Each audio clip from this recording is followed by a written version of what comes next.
গ্রামে ঘুরতে ঘুরতে এক গৃহস্থের বাড়িতে আশ্রয় নেয় তারানাথ। সেখানে বেশ কিছু অদ্ভুত ঘটনা প্রত্যক্ষ করেন তিনি। কি সেই ঘটনা? গজেন্দ্র মোহনই বা কে? তার ক্ষমতার রহস্যই বা কী? এই সকল প্রশ্নের উত্তর পাবেন আজকের এই গল্পে।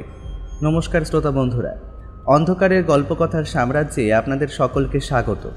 আমাদের আজকের নিবেদন লেখক সুকান্ত দাসের কলমে তারানাথ তান্ত্রিক ফ্যানফিকশন সঞ্জীবনী মন্ত্র।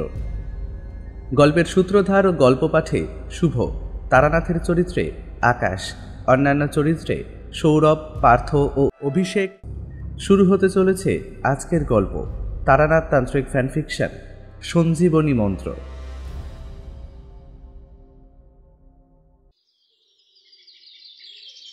তারানাথ তার ঘরের দাওয়ার উপর বসে এক মনে একটা পুরনো তালপাতার পুঁথিতে লাল রঙের শালু জড়াচ্ছিল।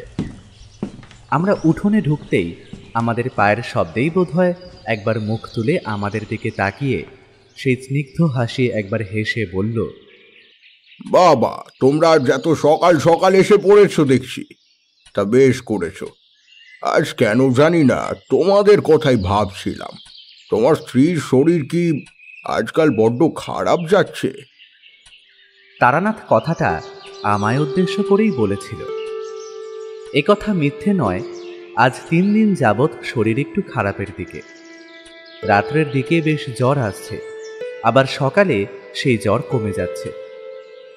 ডাক্তার একটা দেখিয়েছি, তবে তিনি জানিয়েছেন এই জ্বর কমতে বেশ সময় লাগবে। আমি একটু অবাক হয়েই প্রশ্ন করলাম, আপনার কথা মিথ্যে নয়, তবে আপনি ঠিক কি করে জানতে পারলেন বলুন তো?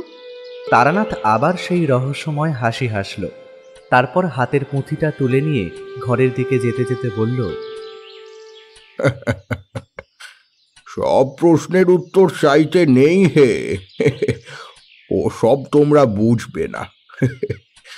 মধুসুন্দরী দেবীর দেওয়া ক্ষমতা এখনো কিছু আছে, তাতেই এসব বুঝি। সব সময় আমরা বুঝবো না বলে এভাবে এড়িয়ে যাওয়াটা কি ঠিক ঠাকুরমশাই? বলি, আপনি আমাদের যা বলেন তা সবটাই তো আমরা বুঝি।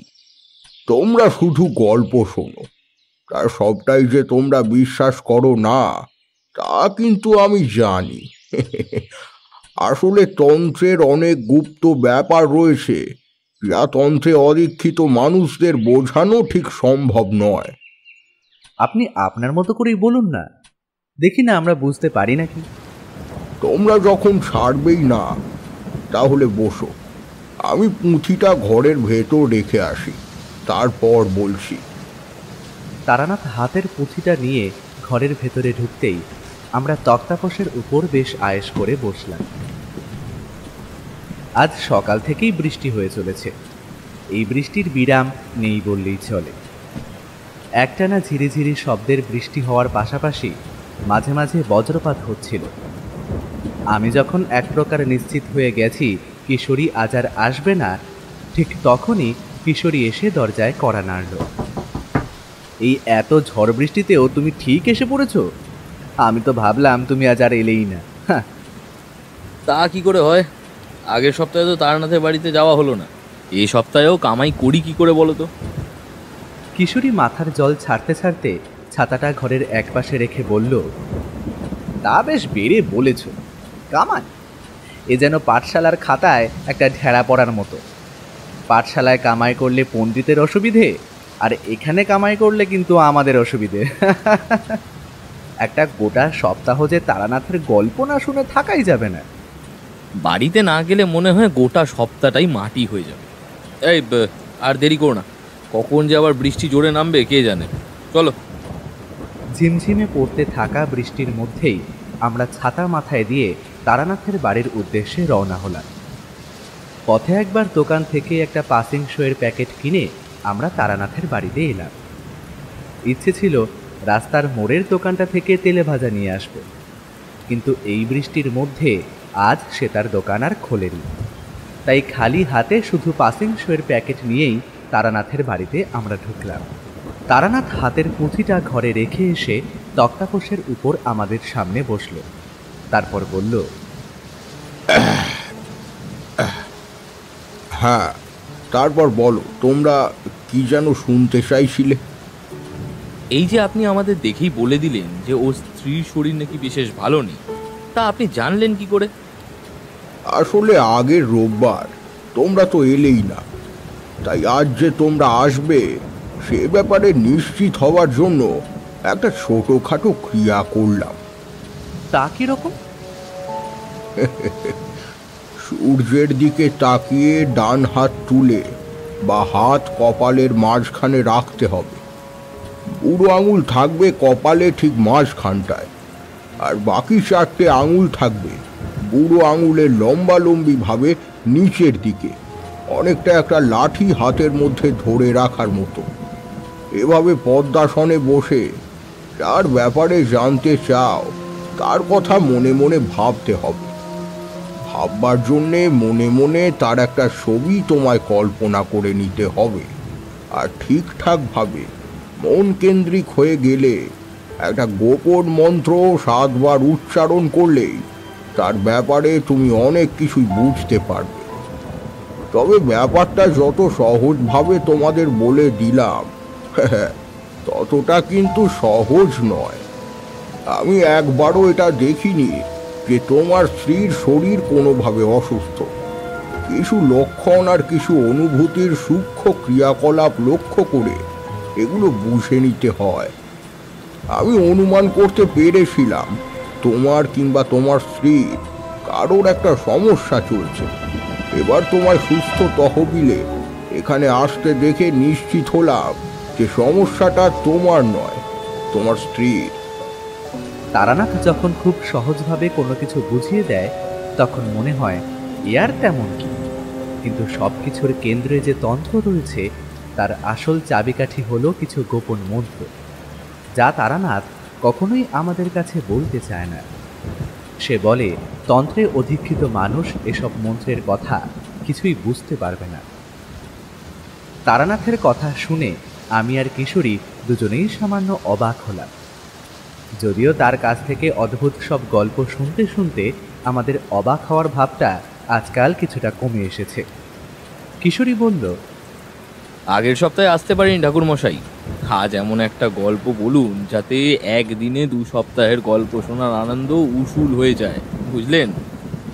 গল্প গল্প তো আমি বলতে পারি না হে। আমি যা শোনাই তা আমার নিজের জীবনে ঘটে যাওয়া সব সত্যি ঘটনা। তোমাদের অবিশ্বাস্য মন তার গল্প বলেই বিশ্বাস করে। বললেই হলো আমরা অবিশ্বাস করি। অবিশ্বাস করলে কি আর আপনার কাছেই ঝড় বৃষ্টির মধ্যেও ছুটে আসতাম?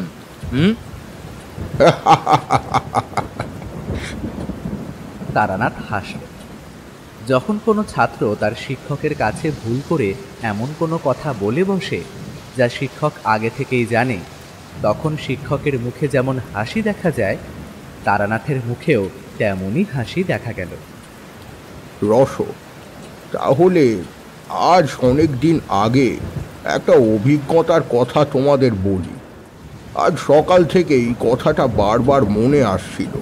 তোমরা আসলে তোমাদের সেই কথাই শোনাবো। বলেই তারানাথ কপালের মাঝখানে 2 আঙ্গুল চেপে ধরে চোখ বন্ধ করে কিছুক্ষণ বসে রইল। আমরা বুঝতে পারলাম মনে মনে তিনি কোনো একটা ঘটনা সাজিয়ে নিচ্ছে আমাদের বলবার জন্য। আমরা চুপ করে বসে রইলাম। এ সময় তাকে বিব্রত করা অনুচিত। আমরা অপেক্ষা করতে লাগলাম। বাইরের বৃষ্টিটা তখন বেশ জোরে নেমে এসেছে। হালকা একটা ঠান্ডা হাওয়ায় বৃষ্টির ছাট আমাদের পিছনের দিকে এসে পড়তে লাগলো। তারানাথ কিন্তু চোখ বুজেই রইল। তারপর চোখ খুলে খানিকক্ষণ বাইরের আকাশের দিকে তাকিয়ে কি যেন বোঝার চেষ্টা করতে করতে উদাস গলায় বলল, তোমরা সঞ্জীবনী সৌধার কথা শুনেছ? কিংবা ধরো সঞ্জীবনী মন্ত্র, যার দ্বারা মৃত কোনো মানুষকে পুনরায় জীবিত করে তোলা যায়। হ্যাঁ, কথাটা তো শোনা শোনা মনে হচ্ছে, তবে সঞ্জীবনী মন্ত্র বলে কিছু আছে তা তো কখনো শুনিনি। যেটা শুনেছি সেটা বোধহয় সঞ্জীবনী সুধা। আছে আছে, সব আছে। সত্যি বলতে এই তন্ত্রমন্ত্রের জগতে এমন অনেক কিছুই আছে যেগুলো তোমরা কখনো ভাবতেই পারবে না। তন্ত্র যেমন একজন সাধককে উন্নতির শিখরে নিয়ে যেতে পারে, তেমনি এই তন্ত্র একজন সাধককে নিয়ে যেতে পারে কালো অন্ধকারের অবনতির গহ্বরে। অবশ্যই সাধক না চাইলে এসব কিছুই হবে না। আপনি কি জানেন সেই সঞ্জীবনী মন্ত্র? এ কথার উত্তর তারানাথ করল না। তার বদলে কেমন একটা দৃষ্টিতে আমাদের দিকে তাকিয়ে হাসতে লাগলো। এ হাসি বড় মর্মভেদী হাসি, যেন মনের ভিতর পর্যন্ত পড়ে নিতে পারার একটা ক্ষমতা এই হাসিতে রয়েছে। তারানাথ আমাদের সাথে সহজ এবং স্বাভাবিক ভঙ্গিতে মিশতে জানলেও মাঝে মাঝেই তার দিকে তাকালে বুকের ভেতরটা কেমন যেন পড়ে ওঠে। ওই লম্বা চুল পিঠ পর্যন্ত নেমে আসা, প্রায় সাদা দাড়ি ঝুলে যাওয়া বুক অবধি, চোখের ভুরু সাদাটে হয়ে আসা, মুখের সর্বত্র বলিরেখা আর বয়সের ছাপে শিরা উপশিরা জেগে ওঠা, সমস্তটা মিলিয়ে মাঝে মাঝেই তারানাথের মুখটা কেমন যেন অচেনা হয়ে ওঠে আমাদের কাছে, ঠিক এখন যেমন মনে হচ্ছে। তারানাথ আমাদের দিকে তাকিয়ে থাকতে থাকতেই বলল, তা সেসব কি আর এখন মনে আছে? বয়সটা তো বাড়ছে, ভুলে যাবার রোগ ধীরে ধীরে মাথার মধ্যে ঢুকে পড়েছে, বুঝলে? মনে রাখার মতো সবই ভুলে যাই। আমি স্পষ্ট বুঝতে পারলাম তারানাথ বেশ কায়দা করে প্রশ্নটাকে এড়িয়ে গেল। কিশোরী বলে উঠল, আরে ঠাকুর মশাই যে গল্পটার কথা বলেছিলেন সেটাই তো ভুলে গেলেন। আরে তাই তো বললাম না, ভুলো মন হয়েছে। তারপর যা বলছিলাম তোমাদের, তার আগে ওই দাও সিগারেটটা। তারানাথ হাত বাড়াতেই কিশোরী পাসিং শোয়ের প্যাকেটটা তারানাথের হাতে তুলে দিল। প্যাকেট থেকে একটা সিগারেট বার করে তাতে অগ্নি সংযোগ করে দুদলা ধোয়া মাথার উপরের দিকে ছেড়ে তারানাথ আমাদের দিকে তাকালো। তখন বয়স নেহাত কম নয়, ওই মাঝামাঝি। অনেক বছর হলো বাড়ি সেরেছি, মাও মারা গেছে। এখানে ওখানে ঘুরে বেড়াই, মাঝে মধ্যেই সাধু সন্ন্যাসী পেলে তাদের সঙ্গ নিয়ে কিছুদিন তাদের সাথে দিন যাপন করি। কত কিছু শেখা যায় তাদের কাছ থেকে। মাঝে মাঝেই পড়ি অসৎ সাধুর হাতে, তখন আর বেশি দিন থাকতে ইচ্ছে করে না। দু একদিনের ভেতরেই তল্পি তল্পা গুটিয়ে পগার পার। এইভাবেই দিন কেটে যাচ্ছিল। আর তার ফাঁকে কিছু কিছু ক্ষমতা আমি অর্জন করতে পেরেছিলাম। তন্ত্রমন্ত্রের কিছু গুপ্ত বিদ্যা আর ক্রিয়া আমি আয়ত্ত করতে পেরেছিলাম নিজের চেষ্টায়। তার মাঝে দুবার সব সাধনা করার চেষ্টা করেছিলাম, তবে নানা কারণে তার হয়ে ওঠেনি। তো এমন যখন অবস্থা, ঠিক তখন একবার দেশ জুড়ে প্রবল বর্ষা শুরু হলো। তখনকার দিনে গ্রামে বন্যা হওয়াটা ছিল বর্ষার সময় একটা নিত্য নৈমিত্তিক ব্যাপার। আর তা হবে নাই বা কেন? তখনকার দিনে গ্রামে বসবাসের জন্য মানুষের বাড়ি ঘরের চেয়ে বেশি ছিল খাল, বিল, পুকুর কিংবা ফাঁকা মাঠ। বৃষ্টির জল এক পুকুর হতে মাঠের ওপর দিয়ে অন্য পুকুরে গিয়ে মিশত।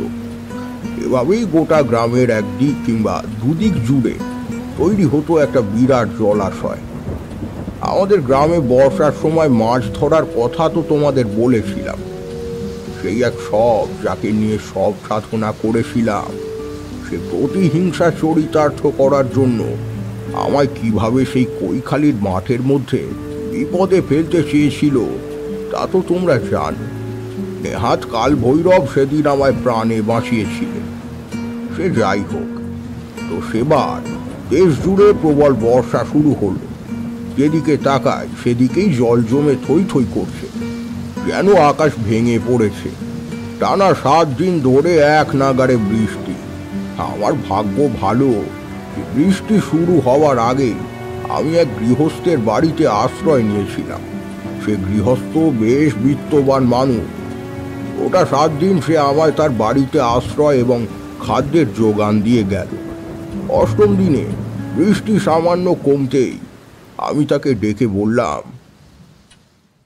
আপনার বাড়িতে বসে বেশ অনেক দিন তো খেলাম, এবার বিদায় দিন, বেরিয়ে পড়ি। সে কি ঠাকুর মশাই, এই তো আপনি কদিন মাত্র হলো এসেছেন, আপনাকে তেমন ভালো মন্দ কিছু খাওয়াতেও পারিনি, আর এর মধ্যেই চলে যাবেন?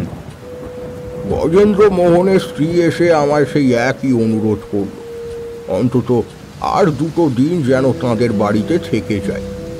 কিছু মানুষ থাকে যারা ছলনা করতে জানে না, তাদের চোখ দেখলেই মনের কথা পড়ে ফেলা যায়। গজেন্দ্র মোহন ও তার স্ত্রী ঠিক সেই গোত্রে। আমি চলে যেতে চাইছি বলে তারা যে সত্যি মনক্ষুণ্ণ হয়েছে তা তাদের চোখে ধরা পড়তে লাগলো। আমি অনেকবার যাওয়ার কথা বললেও শেষে হেরে গেলাম ওদের ইচ্ছের কাছে। তবে আমার থাকার মেয়াদ হলো আর 2 দিন। তখনকার গ্রামে বর্ষায় বন্যার সময় যতটা না দুর্ভোগ হতো, তার থেকে বেশি দুর্ভোগ হতো বন্যার জল নেমে যাওয়ার পরের কিছুদিন। ওটা একটা গ্রামের প্রায় অর্ধেকের বেশি মানুষের কাছে দুমুঠো খাবারের জন্য সে কি নাজেহাল অবস্থা। তাদের জমানো কিংবা হাতের কাছে যেটুকু ছিল তা সবই এই 7 দিনে ঘরবন্দি হয়ে থাকতে গিয়ে শেষ হয়ে গেছে। এখন নতুন করে আবার খাদ্য জোগাড় করতে হবে, কিন্তু গ্রামের মাঠে ঘাটে জল জমে থাকায় চাষবাস কিংবা অন্য কোনো কিছুই সম্ভব নয়। একমাত্র গ্রামের বিত্তবান কিছু মানুষদের ওপর ভরসা করা ছাড়া তাদের বাঁচার আর কোনো রাস্তা নেই। আগেই বলেছি যে বাড়িতে আমি ছিলাম তার বর্তমান কর্তা গজেন্দ্র মোহন বিত্তবান মানুষ, তার চেয়েও বেশি তার মনটা ছিল উদার। এখনো মনে আছে, বর্ষা থামার পরে 2 দিন গজেন্দ্র মোহনের বাড়ির সামনে গ্রামবাসীরা দাঁড়িয়ে অপেক্ষা করত খাবারের জন্য। গজেন্দ্র মোহন ও তার স্ত্রী যতটা পারতেন তাদের সাহায্য করতেন। গ্রামের সমস্ত মানুষদের তারা তাদের বাড়িতে পাত পেরে খাইয়েছিল পর্যন্ত। তারানাথের সিগারেটটা অনেকক্ষণ আগেই শেষ হয়ে গিয়েছিল। এবার সেই সিগারেটের টুকরোটা নারকেলের মালায় গুঁজতে গুঁজতে তারানাথ বলল,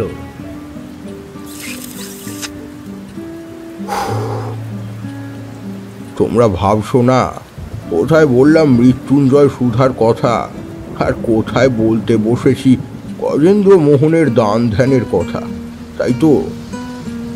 না ঠাকুরমশাই, আসলে কেন জানি না মনে হচ্ছে এই গজেন্দ্র মোহন নামের লোকটার সাথে গল্পের একটা সম্পর্ক আছে। তা ঠিক ধরেছ, সম্পর্ক আছে বই কি। তারপর বাকিটা বলি, শোনো। গজেন্দ্র মোহন ও তার স্ত্রীকে আমি যতই দেখছিলাম ততই যেন অবাক হয়ে যাচ্ছিলাম। কতটা উদার মনের মানুষ হতে পারে তা আমি খুব কমই দেখেছি। সেদিন রাত্রে গজেন্দ্র মোহনের সাথে বসে কথা বলছি, এমন সময় হঠাৎ গজেন্দ্র মোহন প্রশ্ন করল, আচ্ছা ঠাকুরমশাই, এই যে পাপ পুণ্য এসব কি সত্যি আছে? কিছু তো আছেই, বুঝলেন? না হলে দুনিয়ার এত মানুষ পাপ পুণ্যের পিছনে খামোখা ছুটতে যাবে কেন? গজেন্দ্র মোহন হাসলো আমার কথায়, তারপর বলল,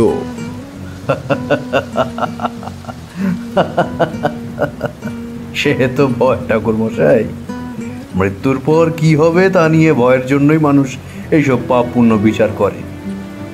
একবার যদি তাদের বুঝিয়ে দেওয়া যায় যে মৃত্যুর পর আসলে কিছুই হয় না, তাহলে দেখবেন ঠাকুরমশাই, পৃথিবী একদিন পাপে ভরে যাবে। আমি অবাক হয়ে তাকালাম গজেন্দ্র মোহনের দিকে।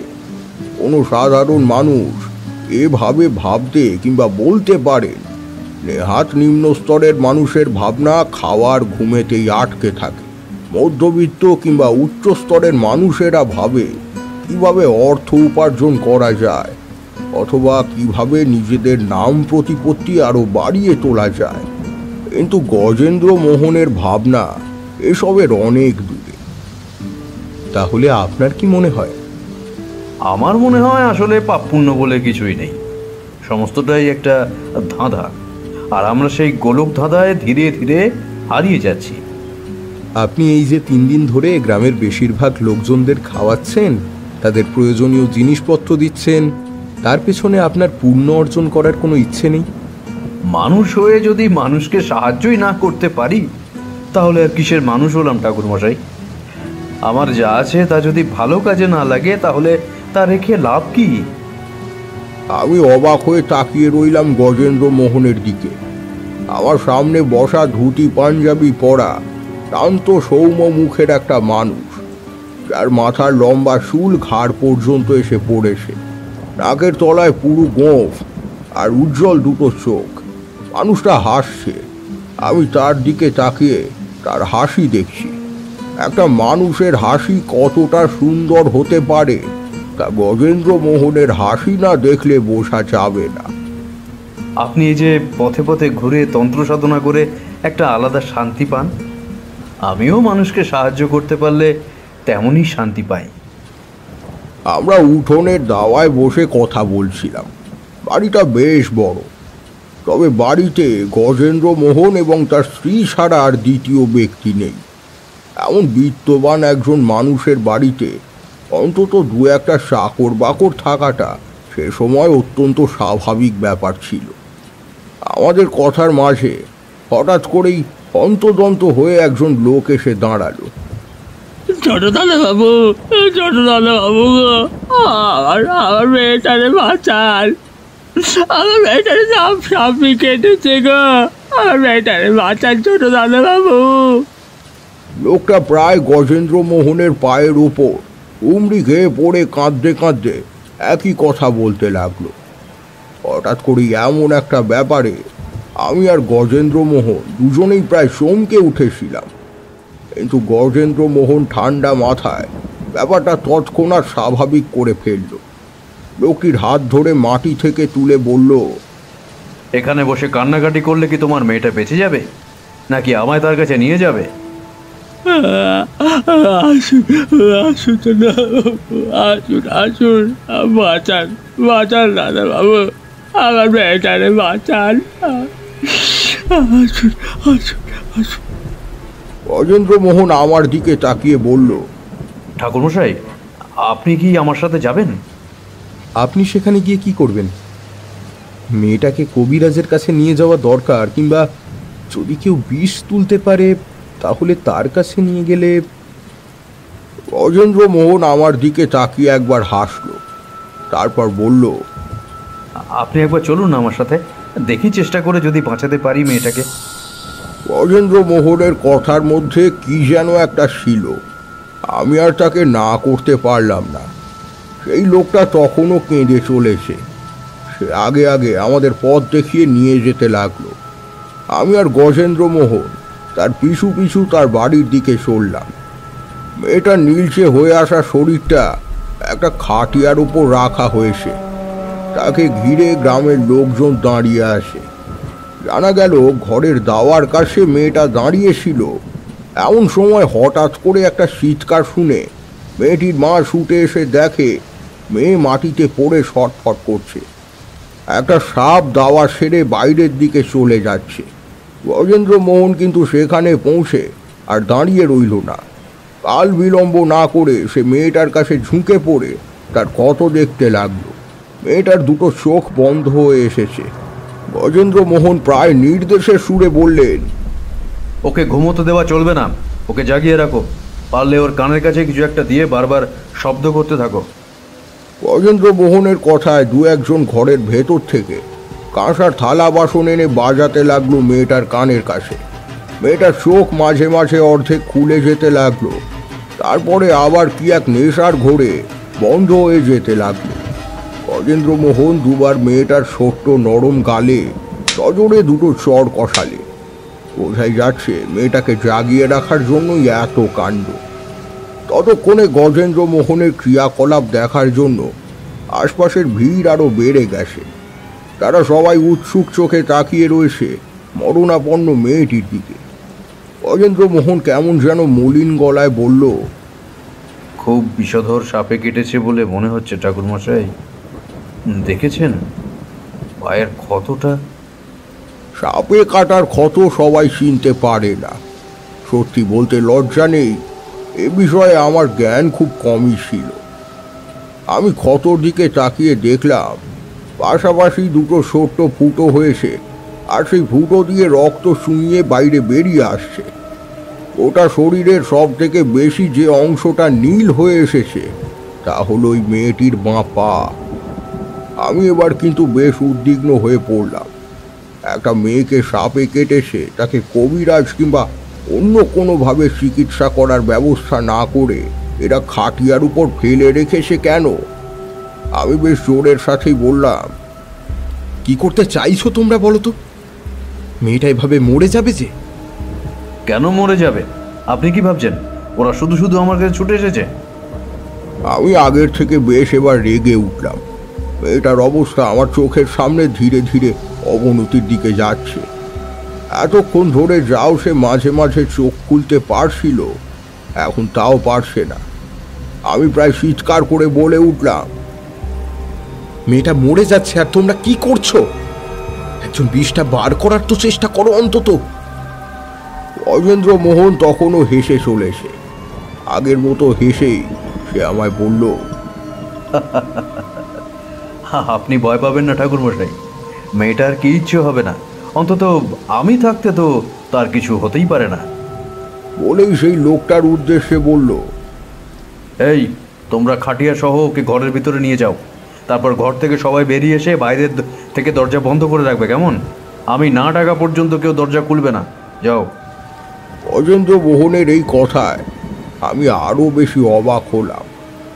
সত্যি বলতে আমার মাথায় ঢুকছিল না গজেন্দ্র মোহন আসলে কি করতে চাইছে। একবার মনে হলো সে নিজেই হয়তো মেয়েটার পা থেকে বিষ তুলে নেবে, কিন্তু তাই যদি হয় তাহলে তা তো সেখানেই করতে পারে। ঘরের দরজা বন্ধ করে থাকার তো কোনো প্রয়োজন নেই। মাথার ভেতরে সমস্ত তালগোল পাকিয়ে যাচ্ছিল। আমি স্পষ্ট দেখতে পাচ্ছিলাম গজেন্দ্র মোহন আমার দিকে তাকিয়ে হাসতে হাসতে ঘরের ভেতর গিয়ে ঢুকছে। আমি যে বিভ্রান্ত হচ্ছি তা সে উপভোগ করছে। গজেন্দ্র মোহন সেই মেয়েটিকে খাটিয়া সহ ঘরে নিয়ে গিয়ে ঢুকতেই আমি বাইরের তাওয়ার উপর ধপ করে বসে পড়লাম। ঘরের বাইরে যারা অপেক্ষা করছিল তাদের সবার চোখে মুখে একটা কৌতূহল। সবাই ফিস ফিস করে নিজেদের মধ্যে কথাবার্তা বলতে লাগলো। যে লোকটি গজেন্দ্রকে বাড়ি থেকে ডেকে নিয়ে এসেছিল আমার চোখ পড়ল তার দিকে। সে দাওয়ার কাছে হেলান দিয়ে মাথার উপর একটা হাত রেখে সামনের দিকে উদাস দৃষ্টিতে তাকিয়ে আছে। আমি তার পাশে গিয়ে বসলাম। সে আমায় বসতে দেখেই বলল, ঠাকুর মশাই, আর চিন্তা নেই গো। ছোট দাদাবাবু গেছেন যখন, ও আমার মেয়েরে ঠিক ভালো করে দেবে। গজেন্দ্র মোহন সে তোমার মেয়েকে ঠিক করে দেবে, কিন্তু তোমার মেয়েকে যে বিষধর সাপে কেটেছে। লোকটা যেন অবাক হয়ে আমার দিকে তাকালো, তারপর বলল, ঠাকুর মশাই, আপনি জানেন না, ছোট দাদাবাবু তো আমাদের এই গায়ের ভগবান গো, ভগবান। সে ছুঁয়ে দিলে মৃত মানুষও যে জীবন ফিরে পায়। কথাটা কোনো অন্য মানুষের মুখে শুনলে আমি হয়তো সেই মুহূর্তে বিশ্বাসই করতে পারতাম না, কিন্তু যে মানুষটার মেয়েকে এইমাত্র সাপে কেটেছে সে মানুষটা অযথা মিথ্যে কথা বলতে যাবে কেন? আর গজেন্দ্র মোহন তো আমায় একই কথা বলল। তাহলে কি গজেন্দ্র মোহনের কাছে কোনো গুপ্ত বিদ্যা রয়েছে যার দ্বারা সে মৃত মানুষকে বাঁচিয়ে তুলতে পারে? ভগবান কেন?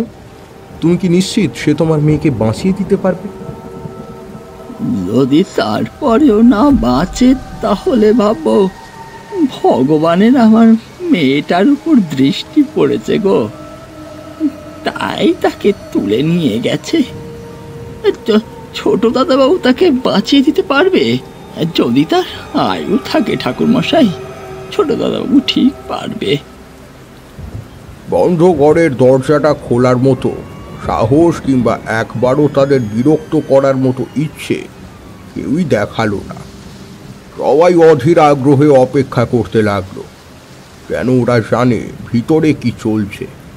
পরেই গজেন্দ্র মোহন মেয়েটাকে নিয়ে বাইরে এসে দাঁড়াবে আর মেয়েটা ছুটে এসে তার বাপকে জড়িয়ে ধরবে।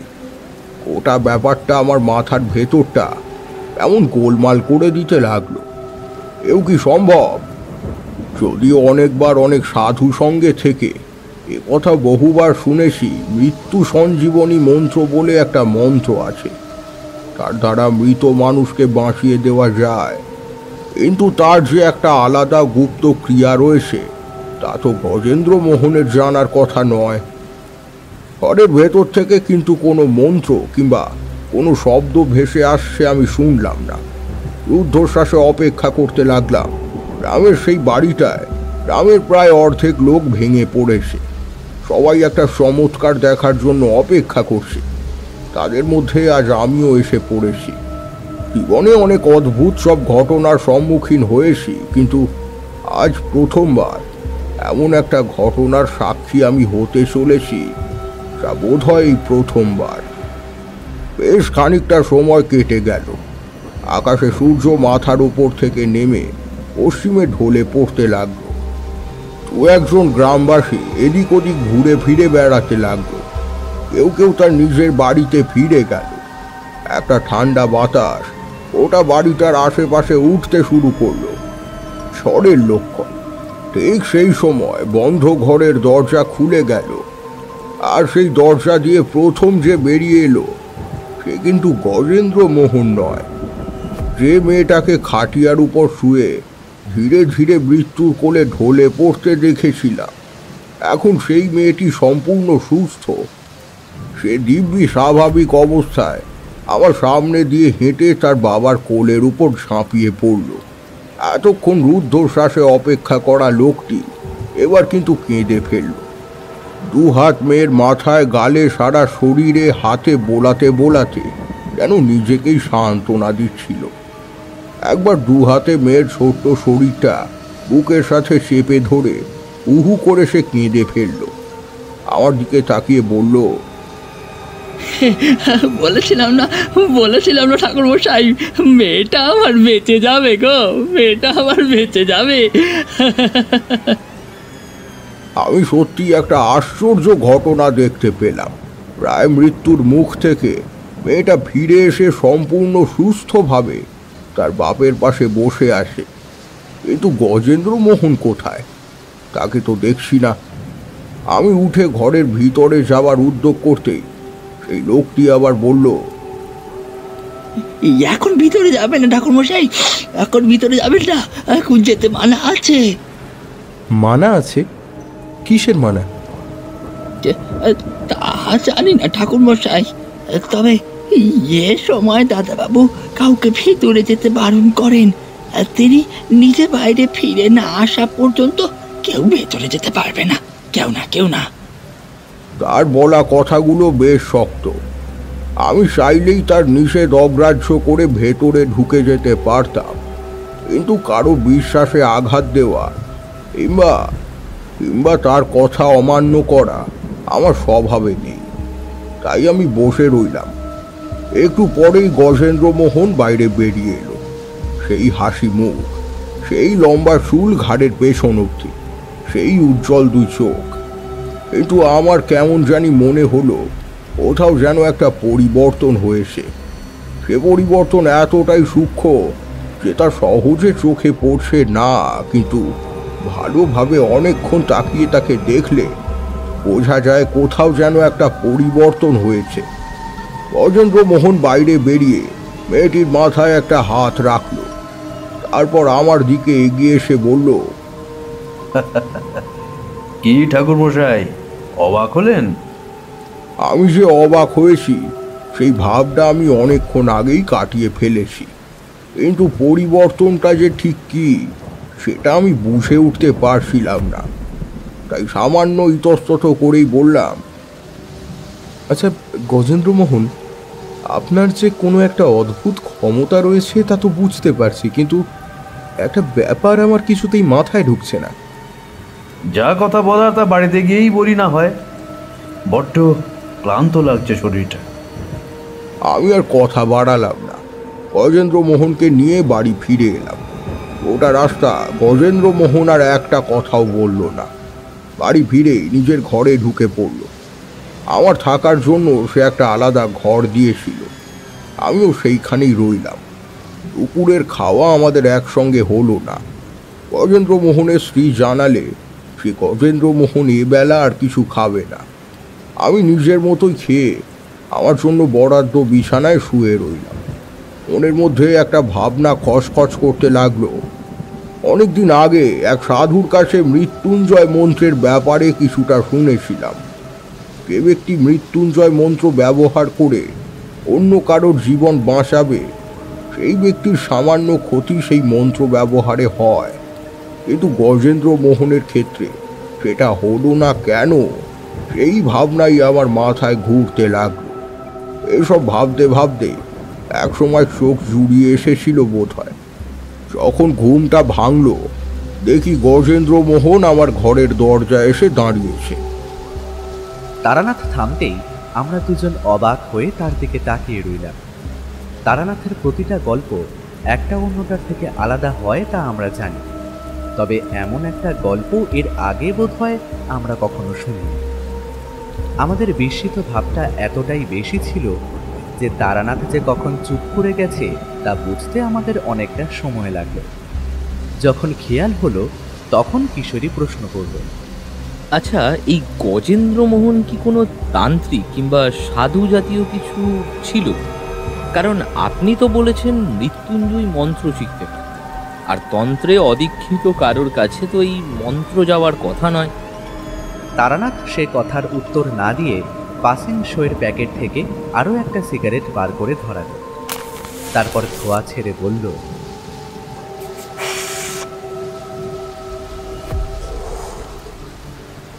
এই দুনিয়াতে মাঝে মাঝে এমন অনেক কিছুই ঘটে যার কোনো স্বাভাবিক ব্যাখ্যা আমাদের কাছে থাকে না।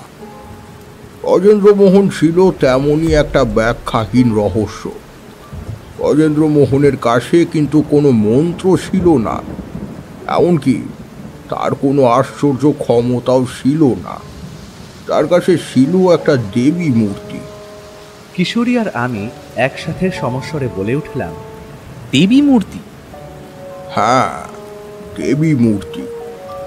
তারপর যা বলছিলাম, গজেন্দ্রমোহনকে আমার ঘরের দরজার কাছে দাঁড়িয়ে থাকতে দেখে আমি বিছানার উপর উঠে বসলাম। গজেন্দ্রমোহন আমায় বলল, একবার বাইরে আসবেন, দেখুন আকাশে কত সুন্দর চাঁদ উঠেছে। আমি গজেন্দ্রমোহনের সাথে উঠোনে নামলাম। উঠোনে হাঁটতে হাঁটতে গজেন্দ্রমোহন শোনালো তার জীবনের একটা অদ্ভুত কথা। উঠোনটা বেশ বড়, তার পেছনের দিকে একটা ফাঁকা মাঠ শুরু হয়েছে, আর সামনে রয়েছে একটা ঝিল। আমরা হাঁটতে হাঁটতে সেই ফাঁকা মাঠের কাছে গিয়ে দাঁড়ালাম। আকাশে গোল সাদা থালার মতো চাঁদ উঠেছে। তার আশেপাশে ছোট ছোট তারাগুলো এখন উজ্জ্বল হয়ে আকাশের গায়ে লেগে আসে। একটানা বৃষ্টি হবার জন্য আকাশ এখন বেশ পরিষ্কার। গ্রামে ফাঁকা মাঠের সামনে দাঁড়িয়ে এরকম একটা দৃশ্য দেখা সত্যিই অতুলনীয়। ওভাবে দাঁড়িয়ে থাকতে থাকতে গজেন্দ্রমোহন এক সময় আমায় বলল, আপনার মনে অনেক প্রশ্ন এসে ধরা দিয়েছে ঠাকুরমশাই, তাই না? আপনি মানুষকে মৃত্যুর মুখ থেকে ফিরিয়ে আনতে পারেন। আপনার কাছে নিশ্চয়ই কোনো একটা ক্ষমতা আছে যার দ্বারা এটা সম্ভব হয়, নইলে মৃত্যুর মুখ থেকে মানুষকে ফিরিয়ে আনা একমাত্র ভগবান ছাড়া আর কারোর পক্ষে সম্ভব নয়। গজেন্দ্রমোহন আমার দিকে তাকিয়ে হাসল। এই আধো অন্ধকারে তার মুখের হাসিটা হঠাৎ কেমন যেন হতাশাজনক মনে হলো। এর আগে যে কবার গজেন্দ্রমোহনের হাসি দেখেছি, প্রতিবার সে হাসি ছিল সুন্দর।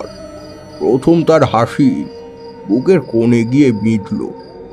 গজেন্দ্রমোহন হাঁটতে হাঁটতেই তার কথা বলতে শুরু করলো।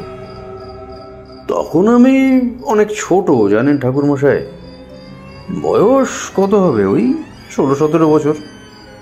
তখনও বাবা মা দুজনেই বেঁচে ছিলেন। ছোট থেকেই আমি খুব ভালো মূর্তি বানাতে পারতাম, জানেন ঠাকুরমশাই। এটা আমার একটা প্রতিভা। আমার বাবা ছিলেন জমিদার বংশের ছেলে, কিন্তু বাবার সময় থেকেই জমিদারি আর ছিল না। বেশ কিছু চাষের জমি ছিল, সেগুলো থেকে যা আয় হতো তাতেই আমাদের সংসার চলত। বাবা শিখিয়েছিলেন মানুষকে ভালোবাসতে, মানুষের মধ্যেই নাকি ভগবান বাস করে। বাবা খুব সুন্দর গল্প বলতে পারতেন, আমায় হরেক রকমের গল্প শোনাতেন রাত্রে। মায়ের মৃত্যুটা হয়েছিল আগে, হঠাৎ করে ধুম জ্বরে তার গা পুড়ে যায় এক রাত্রে। বদ্যি ডেকে এনে তার শুশ্রূষা করবার সময়টুকু পাননি বাবা। মাত্র এক রাত্রে জ্বরে মা আমাদের ছেড়ে চলে যায়। তারপর থেকেই বাবার কাছে আমি মানুষ হয়েছি। বাবাও মাটির মূর্তি গড়তে খুব ভালোবাসতেন। তার কাছে মূর্তি করা শিখে একসময় মাটির মূর্তি তৈরি করতাম। বাবা মৃত্যুর আগে একদিন স্বপ্ন দেখলেন একটা অদ্ভুত দেবী মূর্তির। দেবী মূর্তির গড়ন ঠিক লক্ষ্মী দেবীর মতো, বুঝলেন? একটা অদ্ভুত দর্শন পাখির উপর সেই দেবী মূর্তি বসে আছেন। শ্রীদেবীর এক হাতে বরাভয় আর অন্য হাতে একটা গোল পাত্র। দেবীর পায়ের কাছে এক অসুস্থ মানুষ শুয়ে। দেবী তার হাতের পাত্র দেখে কি একটা তরল সেই অসুস্থ মানুষের মুখে দিতেই সে কিছুক্ষণের মধ্যেই সুস্থ হয়ে দেবীকে প্রণাম করে চলে গেল। এরকম একই স্বপ্ন আমি পরপর 5 দিন দেখলাম ঠাকুরমশাই। হ্যাঁ, আর ঠিক তার পরের দিন বাবা হঠাৎ মারা গেলেন। মারা যাওয়ার আগে বাবাকে আমি স্বপ্নের কথাটা বলেছিলাম অবশ্য। তিনি আমায় বললেন যে স্বপ্নে যখন আমি এই দেবী মূর্তির দেখা বারবার পাচ্ছি, তাহলে আমার একবার এরকম একটা দেবী মূর্তি তৈরি করে দেখা উচিত। বাবার মৃত্যুর পরেই আমি ধীরে ধীরে একদিন দেবী মূর্তিটা তৈরি করে বসলাম। কিন্তু সেই দেবী মূর্তির গায়ের কোনো রং করতে আমার ইচ্ছা করলো না। তারপর ধীরে ধীরে এক সময় তার কথা সমস্তটাই আমি ভুলে গেলাম। প্রায় বছরখানেক হবে, হ্যাঁ প্রায় বছরখানেক হবে। এর মাঝেই আমার বিয়ে হয়ে গেল। বিয়ের পর সংসার বেশ ভালোভাবেই চলছিল। বাবার রেখে যাওয়া জমি জমার আয় থেকে নতুন একটা বাড়ি করলাম। একসময় সংসার বেশ গুছিয়েই তৈরি করে নিলাম। এভাবে কয়েকটা বছর কেটে গেল ঠাকুরমশাই। একদিন রাত্রে আমার স্ত্রী ঘরের বাইরে বেরিয়ে হঠাৎ ভয় পেয়ে চিৎকার করে অজ্ঞান হয়ে গেলেন। আমি তাড়াতাড়ি বাইরে এসে দেখলাম সে মুহ্যমান অবস্থায় বাইরে পড়ে আছে। তাকে তাড়াতাড়ি ঘরে নিয়ে গিয়ে জল দিয়ে তার জ্ঞান ফেরাতেই সে বলল বাড়ির বাইরের উঠোনে এসে যেন কাকে দাঁড়িয়ে থাকতে দেখেছিল। স্ত্রীর কাছ থেকে সেই বর্ণনা শুনতে শুনতে আমার মনে পড়ে গেল কয়েক বছর আগে সেই স্বপ্ন দেখা দেবীকে। আর তার সাথে সাথেই আমি সেই দেবী মূর্তিটা খুঁজতে শুরু করলাম। এতটা বলে গজেন্দ্রমোহন থামল। আমরা হাঁটতে হাঁটতে সেই ঝিলের জলের কাছে এসে পৌঁছেছিলাম। একটা ঠান্ডা হাওয়া আমাদের চারিদিকে মাঝে মধ্যেই বয়ে চলেছে। ঝিলের জলে চাঁদের আলো বেশ সুন্দর একটা প্রতিচ্ছবি ফেলেছে। সেদিকে তাকিয়ে গজেন্দ্রমোহন চুপ করে রইল। আমি আর কোনো কথা বললাম না। আমার মনে হলো সে মনে মনে কয়েকটা ব্যাপার সাজিয়ে নিচ্ছে। একটু বিরতির পর সে আবার বলল, অদ্ভুতভাবে কিন্তু সেই মূর্তিটা আমি আর খুঁজে পেলাম না। যতবার আমার স্ত্রীর কাছে সেই তার দেখা ছায়ামূর্তির বর্ণনা শুনেছি, ততবার সে আমায় সেই একই কথা বলেছে। যে মূর্তি আমি তৈরি করেছিলাম তার কথা সে কখনোই জানতো না, এমনকি আমি নিজেও তাকে কখনোই সে মূর্তি কিংবা সে স্বপ্নের কথা বলিনি। কিন্তু তারপরেও সে নিখুঁতভাবে সেই দেবীর বর্ণনা কিন্তু আমায় দিয়ে দিল। ব্যাপারটা নিয়ে আমি যতই ভাবতে লাগলাম, ততই বারবার মনে হতে লাগলো আমার সাথে হয়তো কিছু একটা ঘটতে চলেছে ঠাকুরমশাই। হ্যাঁ, আর ঠিক সেই সময় আমার দেখা হলো সেই মানুষটার সাথে। গজেন্দ্রমোহনের মুখে এই কথা শুনে আমার বুকের ভেতরটা এমন যেন ধক করে উঠল। মনে হলো এমন কারো কথা গজেন্দ্রমোহন বলতে চলেছে যার কথা আমি হয়তো মনে মনে ভাবছি। গজেন্দ্রমোহন কিন্তু তখনও বলে চলেছে। লোকটা আমার বাড়িতে এসে উপস্থিত হলো হঠাৎ করেই। আমি তখন বাড়িতে ছিলাম না। বাড়ি ফিরে দেখি আমার স্ত্রী তাকে দাওয়ার উপর বসতে দিয়েছে। তাকে নাকি খেতে বলা হয়েছিল, কিন্তু সে কিছুই খাবে না। সে একটা জিনিস দাবি করে বসলো। থাকতে না পেরে গজেন্দ্রমোহনকে থামিয়ে বলে উঠলাম, সে বাড়ির দাওয়ায় এক রাত ঘুমোতে চায়। সে এ বাড়িতে ঘুমিয়ে স্বপ্ন দেখতে চায়? কি কি ঠিক বলছি তো? গজেন্দ্রমোহন অবাক হয়ে আমার দিকে তাকালো। তার অবাক হওয়ার ভাবটা বলে দিচ্ছে আমার কথাগুলোই সত্যি। আপনি কি করে জানলেন ঠাকুরমশাই? সে অনেক কথা, আপনাকে অন্য একদিন বলবো ক্ষণ। আচ্ছা বলুন, তারপর কি হলো? গজেন্দ্রমোহন আবার বলতে শুরু করলো, আমরা হাঁটতে হাঁটতে সেই ঝিলের কাছে গিয়ে পৌঁছেছি। ততক্ষণে অনেক বোঝানোর পরেও যখন সে খেতে আর ঘরের ভেতরে ঘুমোতে চাইল না, তখন বাধ্য হয়েই তাকে দাওয়ায় শুতে দেওয়া হলো। একটা মানুষ দাওয়ায় শুয়ে ঘুমোচ্ছে আর আমরা ঘরের ভেতর নিশ্চিন্ত মনে ঘুমাবো? এটা তো হয় না ঠাকুরমশাই। তাই সারা রাত আমার প্রায় ঘুম হলোই না। অনেক ভোরের দিকে যখন আমার ঘুম এসেছে, তখন মনে হলো বাইরে সেই লোকটি কার সাথে যেন কথা বলছে। উঠে বাইরে বেরোতেই কিন্তু কুয়াশার জন্য তেমন কিছুই আমি দেখতে পেলাম না, অথচ স্পষ্ট শুনতে পেলাম সেই লোকটি কাকে যেন বলছে, তোমার সময় যে হয়ে এলো মা, এবার তোমার আসার সময় হলো। ও বেটা কিচ্ছু বোঝে না। এমন আরো অনেক কথা আমি শুনতে পেলাম, কিন্তু তার মানে কিছুই আমি বুঝতে পারলাম না। অথচ বোঝা যাচ্ছিল সে লোকটি কার সাথে যেন কথা বলছে আর তাকে বারবার মা বলে সম্বোধন করছে। আমি কৌতূহল নিয়ে ঘরের বাইরে এসে দাঁড়াতেই তাকে দেখতে পেলাম কুয়াশার মধ্যে দাঁড়িয়ে থাকতে। আর তখনই আমি একটা ভুল করলাম। গজেন্দ্রমোহন হঠাৎ দাঁড়িয়ে পড়ে আমার দিকে তাকালে, তারপর বলল, আমি সেই কুয়াশার মধ্যে লোকটির পাশ দিয়ে সামনের দিকে এগিয়ে গিয়ে যা দেখতে পেলাম, তাতে আমার গোটা শরীর পাথরের মতো শক্ত হয়ে গেল। আমি দেখতে পেলাম কুয়াশার মধ্যে দাঁড়িয়ে সেই দেবী মূর্তি, যার স্বপ্ন দেখেছি এবং যার মূর্তি আমি নিজের মনে মনেই তৈরি করে ফেলেছি। সামান্য কয়েক মুহূর্তের জন্য তাকে আমি দেখতে পেলাম, কিন্তু তারপরেই কুয়াশার মধ্যে সে অদৃশ্য হয়ে গেল। আমি জ্ঞান হারিয়ে পড়ে যাওয়ার আগেই সেই লোকটি আমায় ধরে ফেলল। আমার জ্ঞান যখন ফিরল, তখন শুনতে পেলাম সেই লোকটি আমায় ঘরের দাওয়ায় শুইয়ে দিয়ে চলে গেছে, আর যাওয়ার আগে বলে গেছে একটা মূর্তি আছে আমার কাছে, সেটা খুঁজে বার করে ভালো করে স্নান করিয়ে সেটাকে ঝিলের কাছে কোনো গাছের তলায় প্রতিষ্ঠা করতে। ঠাকুরমশাই, সেই দেবী মূর্তিটা আপনি দেখবেন? এতক্ষণে আমি খেয়াল করলাম আমরা হাঁটতে হাঁটতে সেই ঝিলের কাছের একটা বট গাছের নিচে এসে পৌঁছেছি। চাঁদের আলোয় গাছের তলাটা মোটামুটি ভালোভাবেই দেখা যায়, আর সেই আলো আঁধারির মধ্যে আমি দেখতে পেলাম গাছের নিচে নয়, প্রায় গাছের গায়ে একদম কেটে বসে রয়েছে একটা দেবীর মূর্তি। আমি মূর্তির দিকে তাকিয়ে একেবারে অবাক হয়ে গেলাম। অনেকটা মকরের মতো একটা অদ্ভুত জন্তুর উপর বসে রয়েছেন সেই দেবী। তার এক হাতে একটা বরাবর আর অন্য হাতে একটা পাত্র।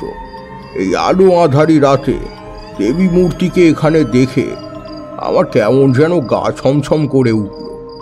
হঠাৎ করেই বুঝতে পারলাম চারপাশের পরিবেশটা কেমন যেন বদলে যেতে শুরু করেছে। আমার পাশে দাঁড়িয়ে থাকা গজেন্দ্রমোহনের গলাটাও কেমন যেন বদলে যেতে লাগলো। সে ধরা গলায় বলতে লাগলো, সেই দেবী মূর্তিকে আর কেউ দেখতে পায় না ঠাকুরমশাই। আমি না চাইলে আপনি কখনোই দেবী মূর্তিকে দেখতে পাবেন না। একমাত্র আমি এসে দাঁড়ালেই সেই দেবী মূর্তিকে দেখা যায়। কিন্তু এই দেবী মূর্তির সাথে আজ দুপুরে সেই সাপে কাটা মেয়েটাকে বাঁচানোর কি সম্পর্ক রয়েছে? আমার কেন মনে হচ্ছে আপনি আমার কাছে কিছু একটা গোপন করছেন। গজেন্দ্রমোহনের গলা আগের থেকে আরো বেশি ধরে এলো। সেভাবেই সে বলল, সেই দেবী মূর্তি প্রতিষ্ঠা করার পর থেকেই আমার মধ্যে একটা অদ্ভুত ক্ষমতার জন্ম হয়েছে ঠাকুরমশাই। মৃত্যু পথযাত্রী কোনো মানুষকে আমি বাঁচিয়ে তুলতে পারি। যদি মৃত্যু হয়ে যায় তাহলে তাকে বাঁচানো আমার পক্ষে সম্ভব নয়, কিন্তু তার মধ্যে যদি সামান্য জীবন অবশিষ্ট থাকে তাহলে তাকে আমি বাঁচিয়ে তুলতে পারি ঠাকুর মশাই। কিন্তু গজেন্দ্র মোহনের কথাগুলো শুনতে শুনতে আমার কেমন যেন একটা ভয় হতে শুরু করলো। কেমন যেন মনে হচ্ছিল এই গল্পের শেষটা সুন্দর নয়। একটা মানুষ কখনোই কোনো কিছুর বিনিময় ছাড়া একটা মানুষের জীবন বাঁচাতে পারে না। সেই বিনিময়টা কি? কিসের মাধ্যমে গজেন্দ্র মোহন কোনো একজন মৃত্যু পথযাত্রী মানুষের জীবন বাঁচিয়ে দেন? সেই বদ্ধ ঘরে গজেন্দ্র মোহন সেই মেয়েটির সাথে আসলে কি করেছিল? আমি উত্তেজিত হয়ে তাকে বললাম, আপনি কিন্তু সবটা এখনো বললেন না গজেন্দ্র মোহন। থাক না ঠাকুর মশাই, সবটা না হয় না জানাই রইল। জীবনের বিনিময়ে কোনো কিছু নিশ্চয়ই আপনাকে সেই দেবীকে দান করতে হয়, কিন্তু কিন্তু সেই দানটা কি? চুপ করে ঝিলের জলের দিকে তাকিয়ে রইল গজেন্দ্র মোহন। তারপর ধীরে ধীরে তার জামার বুকের কাছটা উন্মুক্ত করে আমার দিকে ঘুরে দাঁড়াতেই আমি চমকে উঠলাম। গজেন্দ্র মোহনের বুকের মাঝে আড়াআড়ি ভাবে গভীর কয়েকটা ক্ষত। গজেন্দ্র মোহনের গলা কাঁপছে। সে সেভাবেই বলল, এই গ্রামের এক বৃদ্ধ অসুস্থ হয়ে মরতে বসেছিল, অথচ তার ছেলে থাকে পাশের গ্রামে। ছেলের মুখ না দেখে সে কোথাও যেতে চায় না।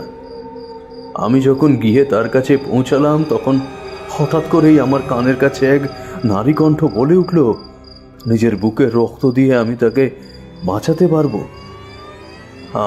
আমি কিন্তু আশেপাশে কাউকে দেখতে পেলাম না ঠাকুর মশাই, কিন্তু সেই বৃদ্ধ তখন মরমর অবস্থায়। আমি তার বাড়িতে একজনই মাত্র তাকে দেখাশোনার জন্য ছিল। তাকে বাইরে একটা কাজের ছুতোয় পাঠিয়ে আমি ঘরের মধ্যে থেকে একটা অস্ত্র নিয়ে বুকের রক্ত তার মুখে দিতেই কিছুক্ষণের মধ্যেই সে সুস্থ হয়ে উঠল। ব্যাপারটায় আমি এতটাই ভয় পেয়েছিলাম আর অবাক হয়েছিলাম যে কাউকে কিছু বলতে পারিনি। এই দেবী মূর্তির কাছে এসেই আমি বুঝতে পেরেছিলাম যে এই দেবী মূর্তি এই সমস্ত ঘটনার পিছনে রয়েছেন। কারণ আমার স্ত্রীকে সমস্ত ঘটনা বলে তাকে এই দেবী মূর্তি দেখাতে নিয়ে এসেছিলাম তখন সে দেবী মূর্তি দেখতে পেয়েছিল, অথচ পরে সে ঝিলের কাছে একা এসে এই দেবী মূর্তি আর দেখতে পায়নি। আজ যেমন আপনি দেখতে পেলেন আমার সাথে আছেন বলে, অন্য সময় হলে কিন্তু আপনি এই মূর্তি দেখতে পেতেন না। গজেন্দ্র মোহনের কথাগুলো শুনতে শুনতে আর তার বুকের ক্ষত দেখে আমি স্তম্ভিত হয়ে দাঁড়িয়ে রইলাম সেই ঝিলের কাছে। আমার মুখ থেকে কিছুক্ষণ কোনো কথা বেরোলো না। গজেন্দ্র মোহন আমার ব্যাপারটা বুঝতে পেরেছিল হয়তো, তাই বলল। গজেন্দ্র মোহনের এই কথা বলার সঙ্গে সঙ্গে আমার মনে পড়ল সেদিন সেই বন্ধ ঘর থেকে বেরিয়ে আসার সঙ্গে সঙ্গে তার মধ্যে একটা সূক্ষ্ম পরিবর্তন আমার মনে হয়েছিল, কিন্তু তা ধরতে পারিনি। এখন বুঝতে পারলাম তা আসলে বয়স বেড়ে যাওয়ার লক্ষণ। চলুন ঠাকুর মশাই, বাড়ির দিকে ফেরা যাক। অদ্ভুতভাবে পাওয়া এই ক্ষমতাটা আমি ততদিন পর্যন্ত ব্যবহার করে যাব যতদিন পর্যন্ত না আমার মৃত্যু হয়। একবার বলুন তো ঠাকুর মশাই, পাপ পুণ্য বলে কি সত্যিই কিছু আছে? এই যে আমি মানুষকে বাঁচানোর জন্য নিজের ক্ষতি নিজেই করে চলেছি, এটা পাপ নাকি পুণ্য? তারানাথ চুপ করতেই কিশোরী শান্ত গলায় বলে উঠল, আপনি কি একা দ্বিতীয়বার সেই মূর্তির কাছে গিয়েছিলেন ঠাকুরমশাই? তারানাথ বাইরের আকাশের দিকে তাকিয়ে থাকতে থাকতে উদাসী গলায় বলে উঠল, সে গ্রামে আমি আর বেশি দিন থাকিনি। একটা মানুষ অন্য মানুষদের বাঁচাতে গিয়ে নিজেকে ধীরে ধীরে শেষ করে ফেলবে তার চোখের সামনে কতদিন দেখা যায়। তবে হ্যাঁ, সেখান থেকে ফেরার পথে আমি সেই ঝিলের কাছে গাছতলায় গিয়েছিলাম। তবে তবে সেখানে কোনো মূর্তি ছিল না। অথচ আগের দিন মূর্তিটা দেখবার সময় মনে হয়েছিল মূর্তিটা এমনভাবে গাছের গুঁড়ির মধ্যে গেঁথে আসে যেন তা বহু বছর ধরে সেইখানে রয়েছে। তারানাথের গল্প শেষ হতেই আমরা উঠে পড়লাম। রাস্তায় নেমে কিশোরী বলল, এমন হয় নাকি? তারানাথ যা বলল, কিন্তু আমার তো কিছুই বিশ্বাস হলো না। আমি ঠিক তারানাথের মতো করেই কিশোরীর উদ্দেশ্যে বললাম, বিশ্বাস করো না যখন, তখন গল্প শুনতে আসো কেন বাপু? এ কথায় কিশোরী আর আমি দুজনেই হেসে উঠলাম। বাইরের বৃষ্টিটা তখন ধরে এসেছে।